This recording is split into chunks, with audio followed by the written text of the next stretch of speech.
seorang mukmin itu nggak lepas dari dua. Yang pertama syukur, yang kedua sabar.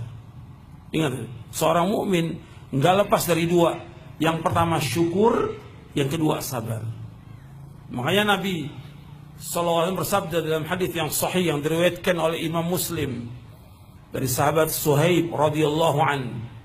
Nabi bersabda sallallahu alaihi wasallam, "Ajaban li amril mu'min, inna amrahu kullahu lahu khairun, wa laysa dzaka li ahadin illa al-mu'min.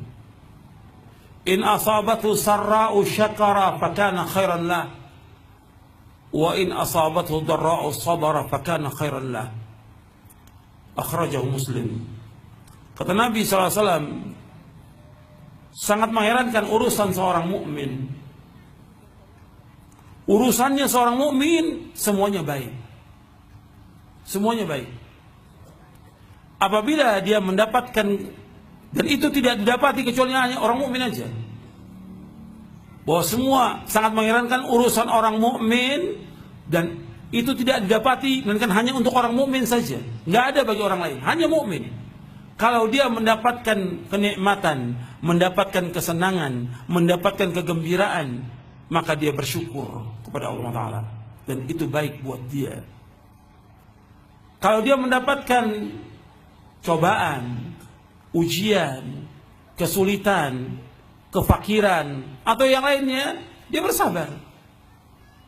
Wa in asabud dharra, kesulitan, kesusahan, atau musibah, atau petaka, atau yang lain, dia sabar. Fakana khairan lah, maka itu baik buat dia.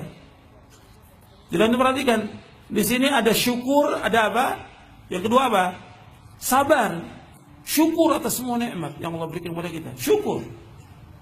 Ini harus kita tumbuhkan syukur kita kepada Allah Ta'ala. Bagaimana kita menjadi hamba yang bersyukur?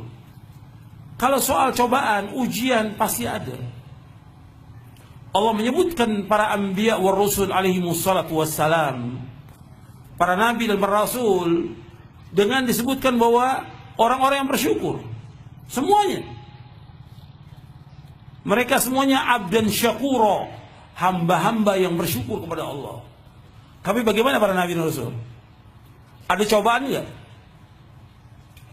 Para nabi ada cobaan enggak? Ada. Ada ujian apa tidak? Ada dosa apa tidak nabi? Saya tanya dulu, ada dosa apa tidak? Para nabi, para rasul, mereka maksum, nggak berdosa. Kalau kita banyak dosa apa tidak? Kita banyak dosa. Para nabi, para rasul, mereka nggak berdosa, tapi tetap dicoba, diuji oleh Allah Taala.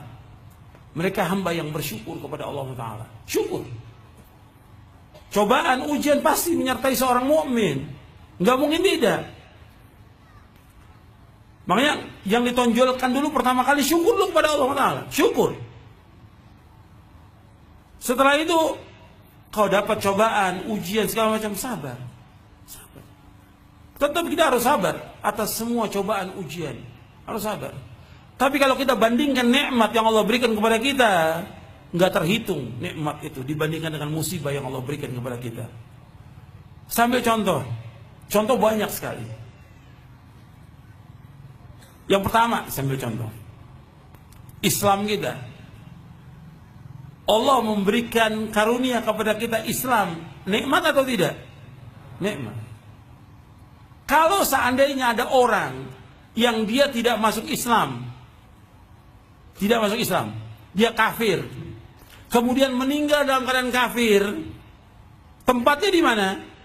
Neraka. Hidup di dunia ini nggak lama, 60 sampai 70 tahun, atau seandainya pun lebih sedikit. Tapi ketika dia kafir sampai akhir hayatnya, dia akan disiksa dalam neraka jutaan tahun. Jutaan tahun yang tidak terhingga, jutaan tahun. Makanya kita bersyukur kepada Allah diberikan nikmat apa? Islam. Ini nikmat ini nggak bisa dibayar dengan sepenuh bumi emas. Nikmat ini, nikmat Islam nggak bisa dibayar dengan sepenuh bumi emas. Nggak bisa dibayar. Makanya orang-orang kafir ketika mereka masuk ke dalam neraka, mereka mengatakan, ya Allah, kembalikan kami di dunia, kami akan tebus dengan sepenuh bumi Bisa apa tidak? Nggak bisa. Jadi mereka ingin keluar dari neraka, nggak bisa. Yuriduna yakhruju minan nari wa ma hum bikharijina minha wa lahum adzabun muqim, kata Allah. Mereka ingin keluar dari neraka tapi nggak bisa. Mereka tetap kekal dalam neraka. Hidup ini 60-70 sebentar. Kau dapat ujian 5 tahun, 10 tahun, kecil.